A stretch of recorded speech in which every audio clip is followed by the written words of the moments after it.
Hey everybody, welcome back to the Luxe Biz channel. I'm Tatiana and today I'm going to share with you how to pick your first brand name. Now I know that this might seem very overwhelming, it might seem like a really big deal, but you don't want to get into analysis paralysis and take 3 months to pick a brand name. So I hope that this video can provide you a little bit of insight, a few different tips to help you kind of figure out, okay, is this the name for me? Let's get started. Number one, I do think that you should know at this point the general niche that you want to be in.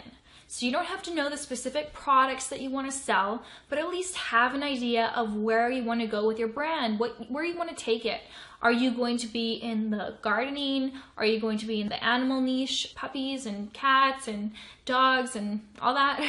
Or are you going to be in the baby category? So figure out what category you want to sell in, what niche you want to be in, and that's really going to help you with getting a clear image of what your brand is about. Number two, you want to make sure that your brand name is not too complex. You don't want to make it really long. You don't want to make it really confusing. My rule of thumb is that with your brand name, people should be able to memorize it and not have to write it down. So if you're having a one-on-one conversation with someone, that person should be able to remember your brand name and go home, type it in on a computer and search it.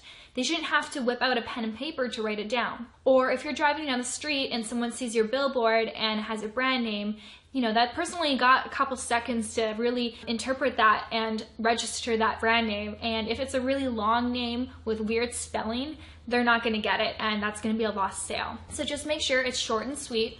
Also, just make sure that, you know, you can get creative with your brand name, but make sure that it's not too fancy because you got a lot of weird spelling. People are just not going to remember how to spell it. So keep it simple, and also make sure that your brand name isn't interpreted the wrong way in different languages. So, you know, in English, your brand might be fine, but maybe in French, your brand is a profanity word or something like that. So be careful with that. And next, I want to mention that you should definitely make sure to take advantage of playing around with words. So yes, keep it short and sweet. Make sure it's not too complex, but at the same time, you know, when you do your trademark search, you're going to notice that a lot of the simple terms have already been used, are already trademarked.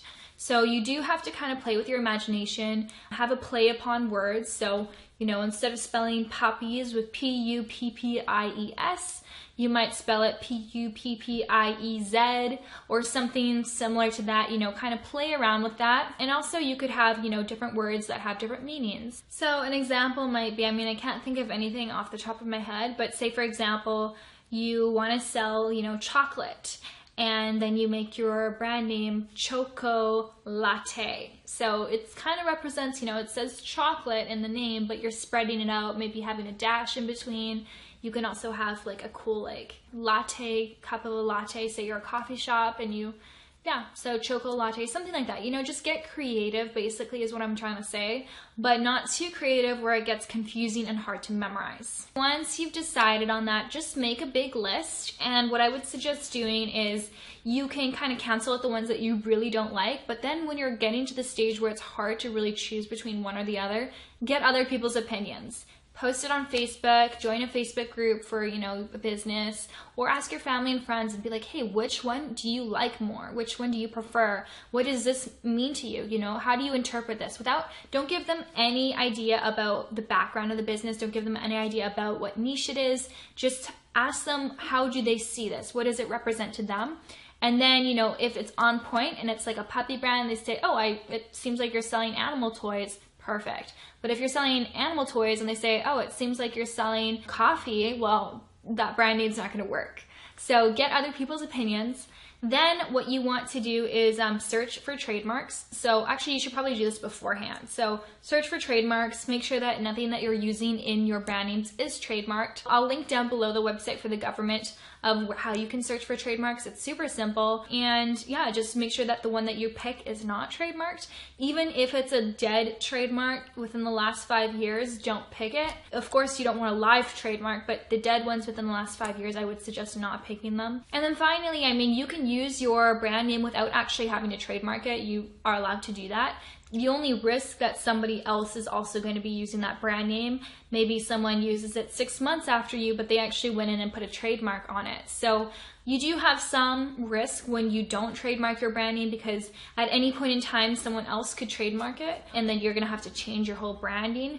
But you know, when you're small, it's around $500 to trademark your brand name, and you can do this yourself. You don't have to hire a lawyer to do it. I've done my trademarks by myself. It's super simple. But you know, it is $500, so it can be quite costly. So I would, you know, hold off on that.